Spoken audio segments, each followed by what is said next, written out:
प्यारे मोहतरम दोस्तों, हमारे चैनल से जुड़ने के लिए YouTube पर फैज़ान गौसे आज़म सब्सक्राइब करें। बहुत खूब साहिबो, ये मदरसा इसीलिए बनाया जा रहा है कि आपकी बेटियां जब आप कयामत में आओ, अल्लाह ना करे किसी की नेकियां कम पड़ जाएं। आमीन तो कह दो अल्लाह के बंदो। अल्लाह ना करे किसी की नेकियां कम पड़ जाएं। अगर कम पड़ गई, अगर आपकी बेटी के साथ आपने इंसाफ किया है तो इंशाअल्लाह मैदान क़यामत में बेटियां जहन्नम के दरवाजे पे खड़ी हो जाएंगी। वो कहेंगी अल्लाह ये मेरा बाप है, मेरा अब्बा है, ये मैं इसे जहन्नम में जीते जी जाने नहीं दूंगी। अगर इसे भेजना है मालिक पहले मुझे भेज दे। ये बेटियां हैं साहिबो जो दुनिया में तुम्हारा साथ देती हैं और मरने के बाद इंशाअल्लाह हश्र में तुम्हारा साथ देंगी। और भाइयों, मेरी आपसे भी गुजारिश है, ये तो मैंने बापों से बात की है कि जो एक बेटी के बाप हैं बहैसियत, इसी हैसियत से मैंने बात की कि बेटियों के साथ इंसाफ करो। अब मैं भाइयों से गुजारिश करना चाहता हूं, तुम तो भाई हो, याद रखो बाप के इंतकाल के बाद बहनों का सारा मान भाइयों पे रह जाता है। उनकी सारी उम्मीदें बाप से पलट के भाई की तरफ आ जाती है। ये होता है कि नहीं होता है? बता नहीं रहे हो, शायद हक खा के बैठे हो बहनों का। इस बात का डर नहीं तुम मुझे बुलाओगे नहीं बुलाओगे, मगर बात सच कहूंगा, सारा मान बहनों का भाइयों पर रह जाता है बेशक। और शादी के बाद जब बहनें कभी बाप के दरवाजे पे आती हैं ना, तो यही भाई उसे देख के ऐसा मुंह टेढ़ा कर लेते हैं जैसे इनके ऊपर कोई बोझ रख दिया गया है। कितने ऐसे बदबख्त भाई हैं, जहन्नमी भाई हैं, जो डायरेक्टली बहनों से कहते हैं घर मत आया कर, तेरे आने से घर का सुकून खत्म हो जाता है। शर्म नहीं आती? अल्लाह, ये किरदार है बहनों के साथ हमारा। यह हक अदा कर रहे हैं। अरे जायदाद छोड़ के चली गई तुमसे, उन्होंने हाथ फैला के अपना हक नहीं मांगा और तुमने ये इनाम दिया उन्हें। पैगंबर इस्लाम ने देखो रिश्ते कितनी मोहब्बत से निभाए हैं। बस आखिरी बात, पैगंबर इस्लाम ने बहनों के साथ कैसा सलूक किया। जंगे हुनैन हुई, कबीले हुनैन के कुछ कुफार कैदी बना के लाए गए सरकार की बारगाह में। कैदी बना के लाए गए, आका करीम ने फरमाया जो इनको आजाद कराना चाहता है इनका फिदिया दे, बदले में पैसा दे, अपने अपने कैदी छुड़ा के ले जाए। लेकिन इत्तेफाक देखिए, मेरे नबी की वो बहन जिन्हें हजरत सीमा कहा जाता है, हजरत हलीमा सादिया की बेटी, जो बचपन में मुस्तफा को गोद में लेकर के लोरी दिया करती थी, कितनी खुशनसीब थी। अल्लाह अकबर। वो कबीले बनु साद से जब उनका निकाह हुआ तो रुखसत होकर कबीले बनु हुनैन में पहुंची जी। उस कबीले के लोग हर दरवाजे पे जाके चंदा कर रहे थे कि पैसे दो कैदी छुटा के लाने, पैसे दो कैदी छुटा के लाने।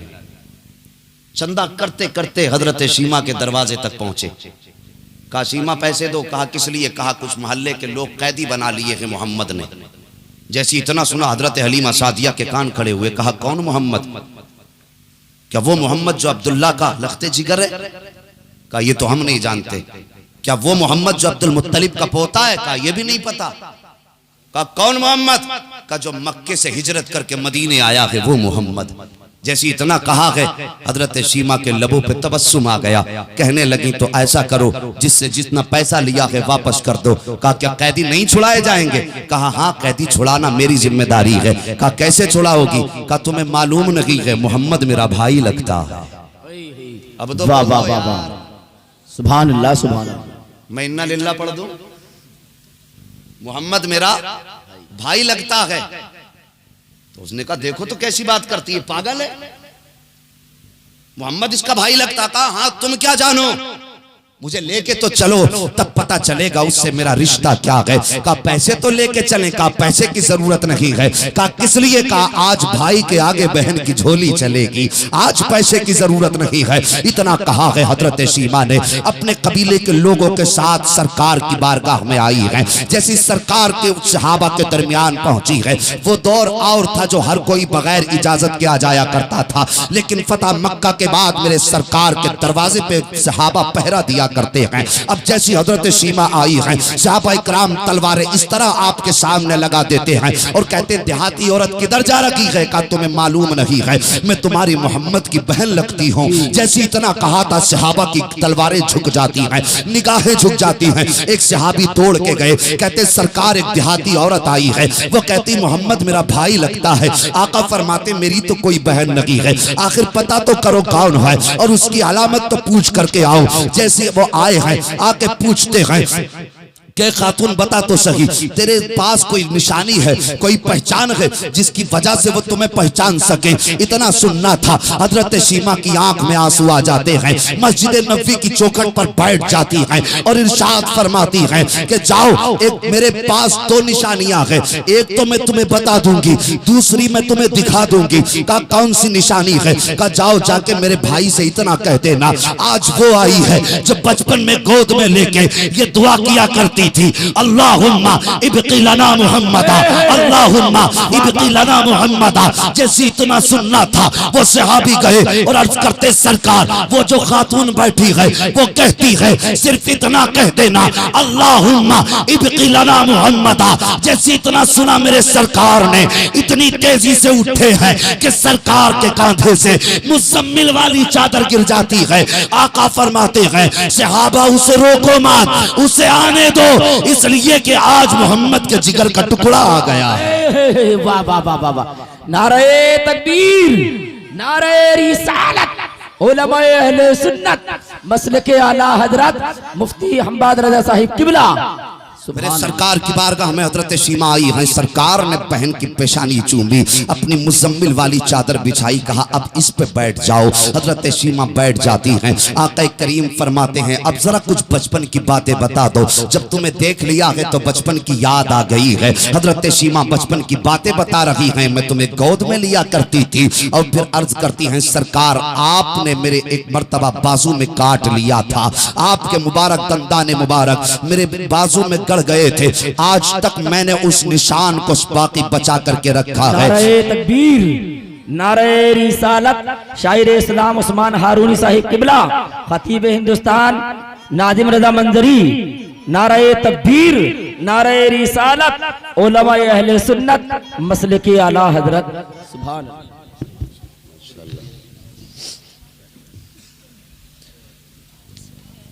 टांगे सीधी हो गई माशाल्लाह, बैठ जाइए बस थोड़ी देर के लिए हमारे सामने, टांगे सीधी कर लियो।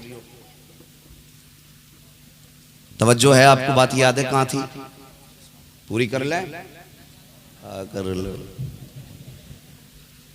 जरा ईमानदारी से सच्चे दिल से कहना या रसूल अल्लाह। बहुत सच्चे लोग हैं, पीछे वाले तो देख सोच रहे हैं हम पे लाइट ही नहीं पड़ रही है। अब हम देखें ना देखें सरकार देख रहे हैं, ईमानदारी से काम किया करो, ये बाजार नहीं है। हाँ ये बाजार नहीं है, नबी का जलसा है। यहां धोखाधड़ी, धोखाधड़ी जोर से बता दो, धोखाधड़ी।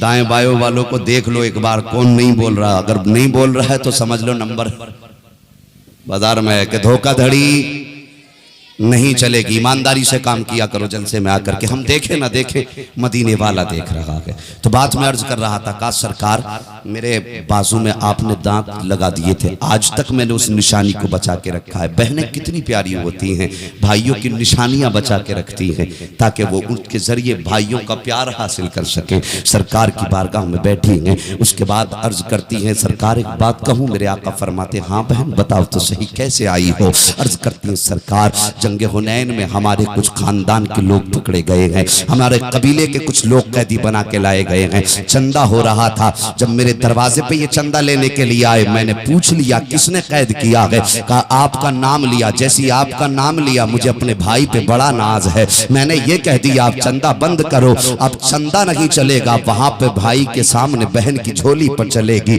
इतना कहा हजरत सीमा ने अपना दामन खोला और इस तरह फैला के कहती है ए मेरे मेरे भाई आज मेरी झोली की लाज रख लेना। आज तेरी बारगाह में बहन झोली फैला करके आई है, आज बहन की फैली हुई झोली की लाज रख लेना। मेरे सरकार फरमाते हैं, ए मेरी बहन ये क्या कर रही हो?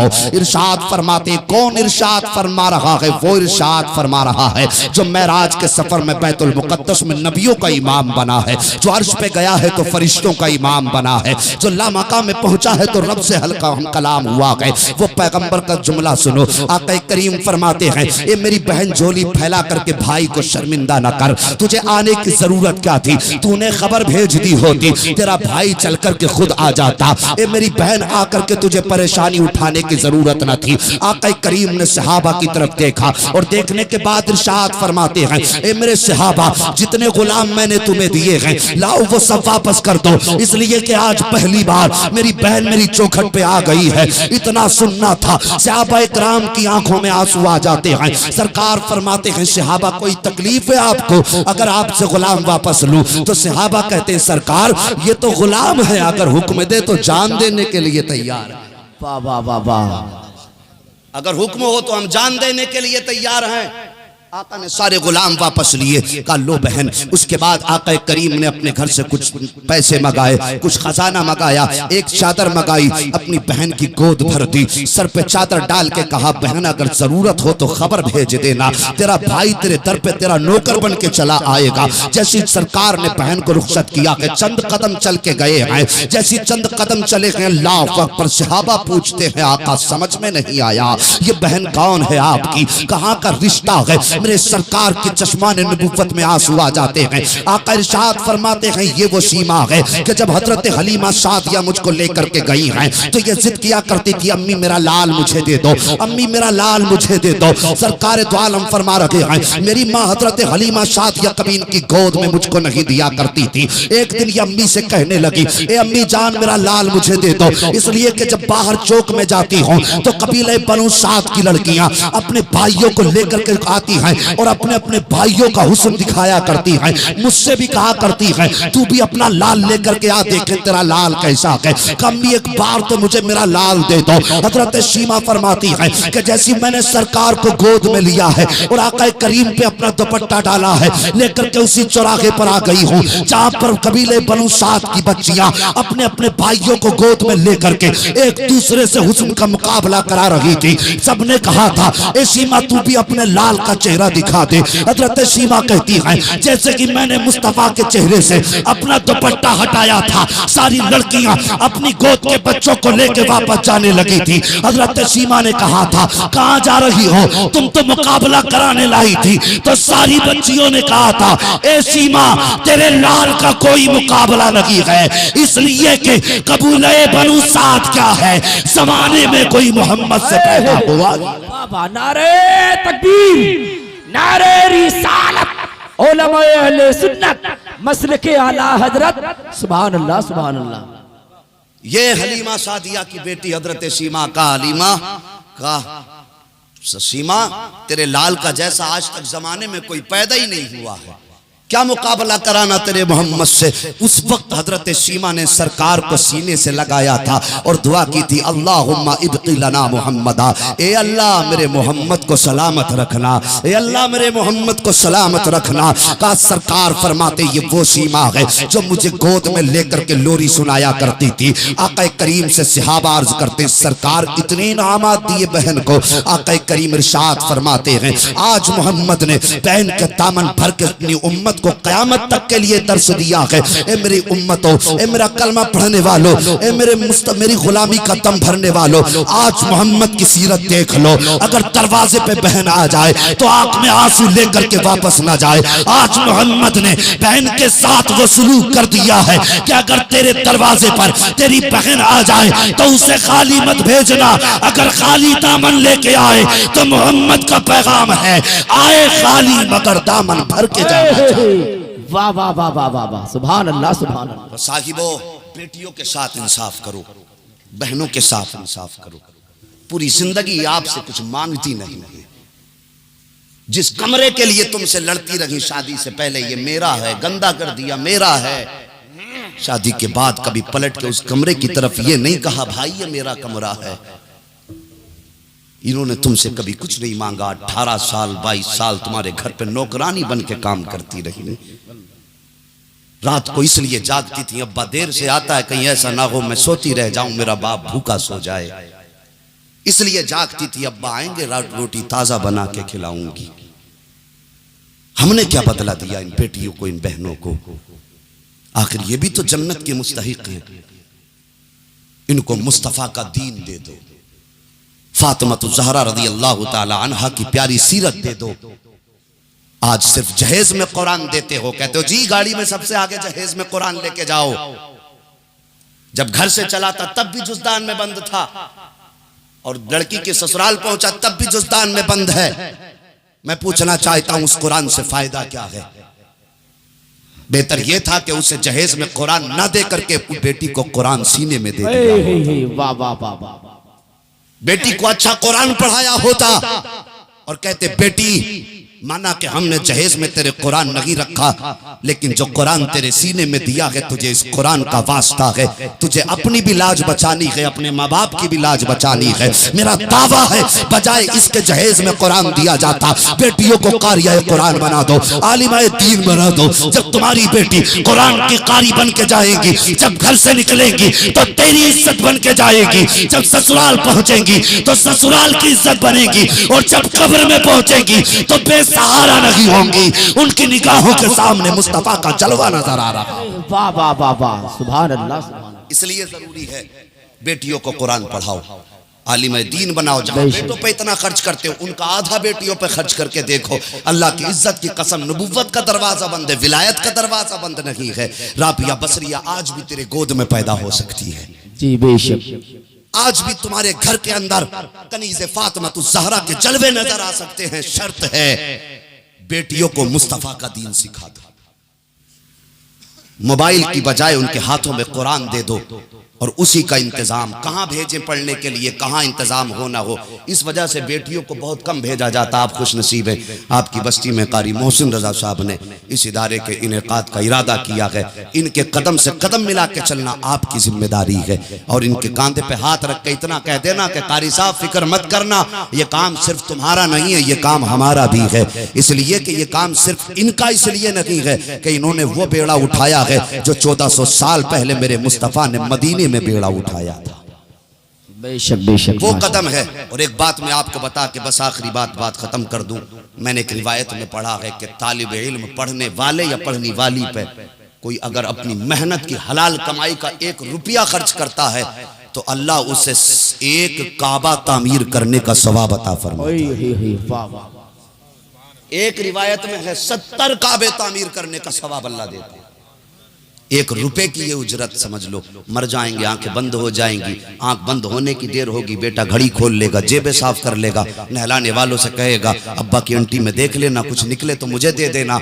जैसी आंखें बंद हुई तो तुम्हारी कब्र पे कोई फातिहा पढ़ने वाला भी नहीं मिलेगा। साहिबो जीते जी कुछ कर जाओ, कोई कब्र पे तुम्हारी फातिहा पढ़े ना पढ़े। तीजे 40 में होना हो, अब तो ये भी नहीं पता मौत कहाँ आ जाए, दफन मिले ना मिले, कैसी सूरत में कहाँ फेंक दिया जाए। हालात बहुत अजीब हैं, होलसेल में मौतें हो रही हैं, पता नहीं कितने जाते हैं घर से वापस आएंगे, लेकिन जब वापस जाते हैं तो वापस नहीं आया करते हैं। अल्लाह ना करे वो दिन इतना जल्दी आ जाए कि हम अपने आखिरत की तैयारी ना कर सकें। साहिबो अपने जीते जी अपनी मेहनत की कमाई से ये नेक काम कर जाओ, ताकि अगर कोई तुम्हारी कब्र पे फातिहा पढ़े ना पढ़े, इस लड़कियों के मदरसे में अगर कोई एक बच्ची बिस्मिल्लाह पढ़ेगी, कोई हाथ उठाए ना उठाए, इधर बच्ची बिस्मिल्लाह पढ़ेगी, उधर अल्लाह करोड़ों रहमतें तुम्हारी कब्र पे नाज़िल फरमा देगा। बस जो हुए अगलात उनको माफ फरमाए रब्बे कायनात। कुरान फरमाता है या अय्युहल्लज़ीना आमनु दुखुलू फिस्सिल्मि काफ़ा, ऐ ईमान वालों पूरे पूरे इस्लाम में दाखिल हो जाओ। ये देखो दुरंगी छोड़ दे एक रंग हो जा, दुरंगी छोड़ दे एक रंग हो जा, सरासर मोम हो जा या फिर संग हो जा। सुले कुल्लियत खत्म कीजिए, सच्चे पक्के सुन्नी बनिए, मुस्तफा के सच्चे आशिक बनिए, आका के दीन के वफादार बनिए, जो दीन का मुआविन हो उसके आप मुआविन बनिए, ताकि क़यामत में जब कोई कारी कुरान जन्नत में जाता हो तो वो उस वक्त कहते अल्लाह मैं जन्नत में बाद में जाऊंगा, चंदा देने वाले को पहले लेके जाऊंगा। समझ में आ रही है बात? बस जो हुए अगलात उनको माफ फरमाए रब्बे कायनात। जिंदगी ने दिया साथ तो फिर होगी मुलाकात, चमन रहा तो फूल खिलेंगे, जिंदगी रही तो फिर मिलेंगे। मुसाफिर हैं हम भी, मुसाफिर हो तुम भी, किसी मोड़ पर फिर मुलाकात होगी। फकीरान आए सदा कर चले, सदा खुश रहो तुम, ये दुआ कर चले। सारे लोग कलमा शरीफ पढ़ लीजिए, ला इलाहा इसे तो ईमानदारी से जोर से पढ़ लो। कलमा पढ़ा रहा हूं, कोई निकाह थोड़ी हो रहा, शर्मा रहे हो। जोर से पढ़े सारे लोग, ला इलाहा इल्लल्लाहु मुहम्मदुर रसूलुल्लाह वमा अलैना इल्लल बलाग। अस्सलामु अलैकुम।